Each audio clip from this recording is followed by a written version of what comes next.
Hello everyone, Assalamualaikum. Nah, kenalin, nama aku Aprilia Zahrani. Tujuan aku buat video ini adalah ingin menceritakan kisah Sang Kuryang yang pasti kalian nggak asing lagi dengar cerita Sang Kuryang, ya kan? Jadi tontonin ya. Alkisah pada zaman dahulu di tanah Parahyangan, pada sebuah kerajaan yang dipimpin oleh seorang baginda raja yang ditemani oleh seorang ratu yang hanya memiliki seorang putri. Putri tersebut bernama Dayang Sumbi. Nah, Dayang Sumbi itu terkenal dengan kecantikannya dan juga kecerdasannya. Namun, ia juga terkenal dengan sifat manjanya. Ya biasalah, namanya juga anak satu-satunya kan, perempuan lagi. Dan di suatu pagi pada saat Dayang Sumbi sedang menenun, ia merasa tak enak badan. Selanjutnya, ia secara tidak sengaja menjatuhkan pintalan benangnya yang ditenunnya itu ke lantai berkali-kali. Nah, Dayang Sumbi pun berkata, jatuh lagi. Ya ampun, pintalan itu lagi-lagi jatuh," kata Dayang Sumbi. "Aku berjanji, siapapun orangnya, apabila ada seseorang yang membawakan pintalan benang yang jatuh itu kepadaku," katanya, "kalau ia seorang laki-laki, akan kujadikan suaminya. Dan jika dia seorang perempuan, akan kujadikan ia saudaraku." Begitulah kata si Dayang Sumbi tadi. Beberapa saat setelah kata-kata perjanjian tersebut yang diucapkan oleh Dayang Sumbi, tiba-tiba datanglah seekor anjing yang bernama Tumang, anjing sakti.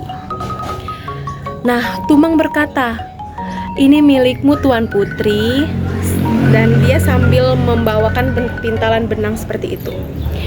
Dan Dayang Sumbi bilang, "Kenapa malah kau yang membawakan pintalan benangku?" Artinya, suka tidak suka, aku harus menjalankan janjiku untuk menjadikan anjing ini suamiku. Aduh, sangat ini ya. Nah, gak bisa mengelak lagi, karena dia sudah ikrar, sudah berjanji dengan ucapannya sendiri bahwasannya siapa yang mengambil pintalan benangnya yang jatuh tadi ke lantai, jika dia seorang laki-laki yang seperti saya bilang, dia akan menjadikan seorang suami. Nah, ternyata ini seekor anjing yang anjing laki-laki. Nah, selanjutnya Dayang Sumbi dan seekor anjing yang bernama Tumang itu pun hidup berbahagia dalam mahligai rumah tangga. Dalam rumah tangga mereka, Dayang Sumbi dan Tumang dikaruniai seorang anak laki-laki yang gagah dan tampan. Anak tersebut tumbuh dan berkembang layaknya seperti seorang anak laki-laki pada umumnya. Anak laki-laki ini dinamakan Sang Kuryang. Nah, sebelum yang aku bilang ini, mereka itu menikah ceritanya guys. Menikah dan mempunyai anak namanya Sang Kuryang. Nah, dalam perjalanan perkembangan pertumbuhan Sang Kuryang, keseharian Sang Kuryang selalu ditemani oleh Tumang, anjing tadi, yang selama ini ia ketahui hanyalah seekor anjing, tidak lebih dari siapapun. Itulah yang si Sang Kuryang ketahui dan setia menemaninya. Bukanlah sebagai ayah kandungnya. Dalam perjanjian waktu yang senantiasa bergulir, Sang Kuryang berkembang dan tumbuh menjadi seorang pemuda yang tampan, rupawan, dan gagah. Pada suatu ketika, Dayang Sumbi memanggil putranya Sang Kuryang. Dia manggil nih si Sang Kuryang. "Ananda Sang Kuryang," kata si Dayang Sumbi, "ibu itu sangat ingin memakan daging menjangan. Pergilah sekarang kau ke hutan untuk berburu rusa dan ajaklah si Tumang, anjing sakti tadi, bersama dirimu." Jadi orang dua nih pergi nih ke hutan untuk mencari rusa karena ibunya itu ingin memakan daging menjangan. Seperti itu ya, bisa kita bilang. Dan si Sang Kuryang pun menjawab, "Baiklah ibundaku," katanya. Setibanya Sang Kuryang di hutan, ia kebingungan karena tidak ada rusa di hutan satupun. Sang Kuryang pun berkata, "Di mana aku bisa memperoleh seekor menjangan yang besar? Aku tidak akan kembali pulang sebelum membawa hasil yang memuaskan untuk bundanya.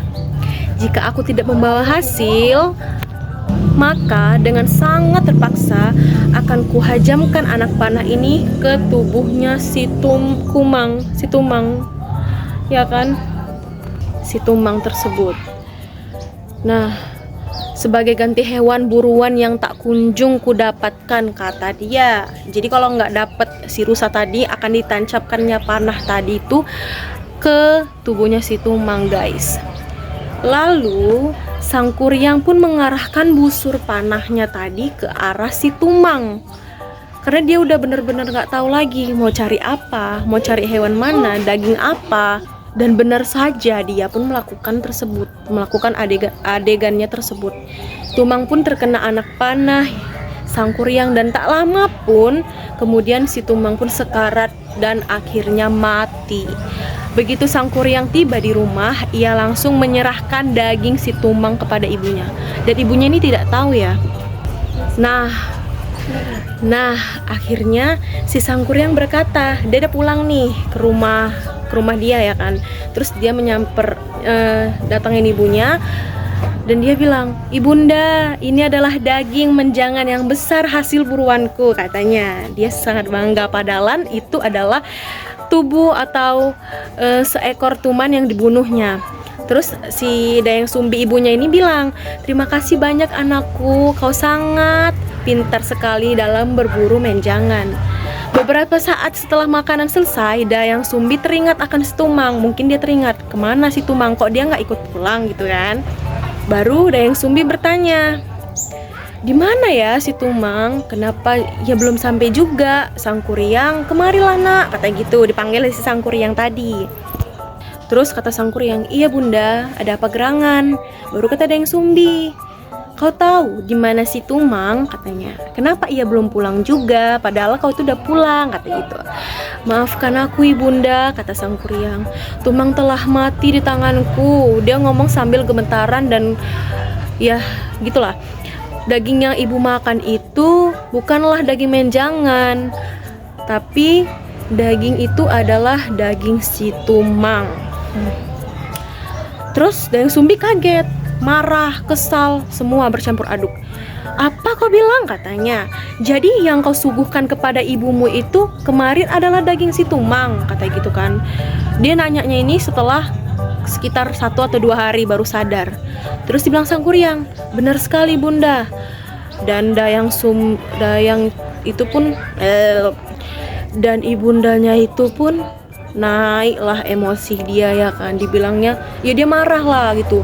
"Dasar kau anak tak tahu diri, pergilah dari rumah ini," katanya. Pergilah, diusirlah si Sang Kuryang tadi nih kan. Terus Dayang Sumbi itu pun merasa begitu marah besar mendengar cerita tersebut. Dengan refleks disertai dengan amarah yang memuncak, Dayang Sumbi memukul kepala Sang Kuryang dengan benda peralatan dapur yang dipegangnya. Terus si Sang Kuryang bilang, "Maafkan aku ibu, baiklah aku akan pergi dari sini." Dan dia pun cabut dari situ. Berapa tahun berlalu, Sang Kuryang telah mengembara ke seluruh negeri dan selanjutnya memutuskan untuk kembali ke rumahnya. Sesampai di rumahnya, Sang Kuryang sangat heran melihat banyak perubahan yang terjadi pada kampungnya. Kemudian ia bertemu kembali dengan ibunya, namun keduanya tidak saling mengenal. Kenapa? Nah, jadi si Dayang Sumbi ini membuat perjanjian kepada dewa.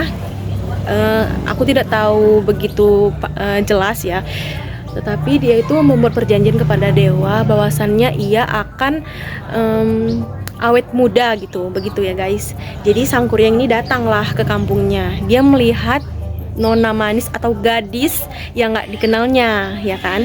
Terus dia bilang, "Hai nona manis, kau sangat cantik. Aku ingin sekali melamarmu." Langsung dilamar dong. Terus, "Maukah kau bersunting menjadi istriku?" katanya gitu. Terus Dayang Sumbi bilang, "Baiklah, aku bersedia untuk menjadi istrimu." Kenapa? Karena si Sang Kuryang itu ganteng, tampan, cerdas, perfect lah pokoknya. suatu ketika Sang Kuryang meminta tolong untuk merapikan ikat kepalanya, dan Dayang Sumbi pun mengikuti kemauannya karena itu kan suaminya ya kan. Terus pun si Dayang Sumbi mengikat kepalanya, namun terdapat bekas luka yang amat jelas di kepalanya si Sang Kuryang gitu.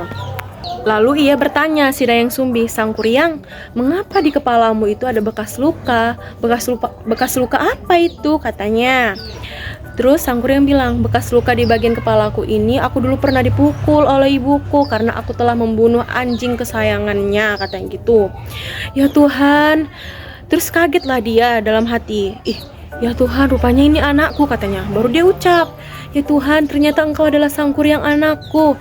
Terus Dayang Sumbi tuh pusing lah, bimbang, bingung, nggak ngerti maksudnya apa. Terus di Dayang Sumbi tuh si Sang Kuryangnya bingung, iya kan, maksudnya apa katanya gitu kan. Terus si Dayang Sumbi bilang, "Bagaimana ini? Aku tidak mungkin menikahi anakku sendiri," katanya gitu. "Aku harus mencari cara untuk menggagalkan pernikahan ini." Berarti mereka belum menikah, teman-teman. Terus ternyata dia bilang sama si Sang Kuryang, dan dia jujur juga. "Sang Kuryang, aku ingin mengatakan hal yang sebenarnya dan sejujur-jujurnya bahwa engkau," dan dia berkata juga gini, "Kau adalah anakku. Aku yang dulu pernah mukul kepalamu hingga berbekas kepalamu sampai sekarang ini." Ada bekas di luka bagian kepalanya itu kan. Terus Sang Kuryang bilang, kagetlah dia ya kan, "Kau bohong. Kau hanya tidak mencintai aku bukan?" katanya gitu. Gak percaya dia. "Makanya kau mengarang cerita yang tidak-tidak supaya pernikahan kita gagal." Terus Dayang Sumbi bilang, "Apa yang aku ceritakan adalah kebenaran.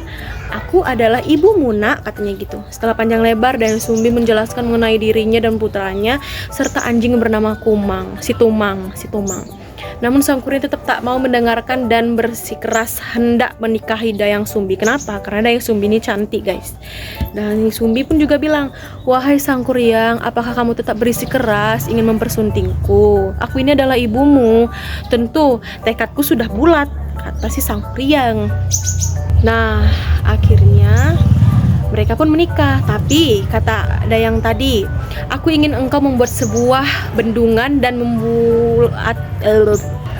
dan Dayang Sumbi bilang, mereka berperjanjian, "Aku ingin engkau membuatkan sebuah bendungan dan membuatkanku sebuah perahu untukku. Syarat-syarat tersebut harus bisa kau penuhi sebelum fajar tiba." "Baiklah," kata Sang Kuryang, "aku akan jalankan segala persyaratan yang kau ajukan." Lalu si Sang Kuryang itu pergi. Kemudian ia menyerahkan segala kesaktiannya dan memanggil jin-jin untuk membuat bendungan dan perahu untuk si Dayang Sumbi. Nah, ketika pekerjaan Sang Kuryang selanjutnya, ketika pekerjaan Sang Kuryang tengah berlangsung, Dayang Sumbi menggunakan tipu muslihat, yakni dengan membangunkan ibu-ibu untuk menumbuk padi bertanda fajar telah tiba. Nah, Sang Kuryang berhenti melakukan pekerjaannya dan jin-jin pun lari terbirit-birit karena mengira fajar itu telah tiba. Namun Sang Kuryang menyadari bahwa ini hanyalah tipu melihat dari Dayang Sumbi. Sang Kuryang marah dan mengutuk Dayang Sumbi, lalu ia merusak bendungan yang seperempat jadi itu yang dibuatnya bersama jin-jinnya. Karena amarah yang tak tersalurkan, Sang Kuryang pun menendang perahu tersebut dan jatuh ke dalam keadaan terbalik. Ini perahunya terbaliklah tadi perahunya karena ditunjang dia tadi. Perahu itu membentuk sebuah gunung tangkuban perahu karena udah ditunjang dia tadi. Karena apa? Karena Dayang Sumbi benar-benar dia masih waras dan dia sadar itu adalah anaknya. Tetapi si Sang Kuryang tadi ini karena udah melihat kecantikannya, keanggunannya, kemanisannya, jadi dia terkalahkan egonya. Anjir. Jadi dia bersikeras untuk menikah dengan ibunya karena melihat ibunya yang cantik, anggun, manis seperti itu. Tetapi ibunya tetap tidak mau karena itu adalah anaknya. Jadi begitulah cerita singkat dari saya. Maaf kalau misalkan cerita singkat ini belum maaf apabila yang saya ceritakan ini belum pas atau belum jelas. Lebih dan kurang saya mohon maaf. Terima kasih. See you everyone. Bye bye. Assalamualaikum.